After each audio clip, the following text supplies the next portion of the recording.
Good morning शिवशरनाथ. मी आहे श्रद्धा आणि हा आहे माझा मिनी ब्लॉग.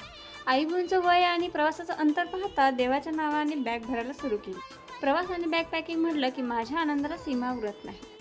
मग पॅकिंग माझी असो अथवा इतर कोणाची, मला स्वतःला तर जाम आवडतं ट्रिपवर जायला. पण यावेळेस मी नाही तर आई भाऊ जात आहे 2 धाम यात्रेसाठी रामेश्वरमला. मला तर बाबा वयाच्या 50ची वाट नाही पाहायची 4 धाम यात्रेसाठी. मी मात्र लवकरात लवकर 4 धाम पूर्ण करणार.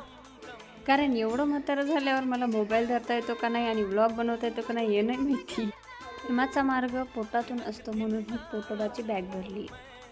एवढ्या कडाक्याच्या थंडीत सुद्धा आपलं बाउन्सर मंडळ आपल्या पाठीशी होतं. मिनी ड्रायव्हर नानू, मोठे बाउन्सर सौरभ भैया आणि नाजूक किशोर. मग काय आमची गाडी दे धक्का. लाडक्या सुनेचा निरोप घेताना आईचं मन भरून आलं होतं. तोंडावरून हात फिरवला आणि गाडीत जाऊन बसल्या. मला चल म्हटलं असतं तर मी लगेच गाडीत बसले असते, कारण मला प्रवास फार आवडतो. पूर्ण यात्रा सुखरूप हो हीच प्रार्थना. चला तर मग भेटू नेक्स्ट ब्लॉगमध्ये. तोपर्यंत बाय बाय. आमचं मंडळ बघा.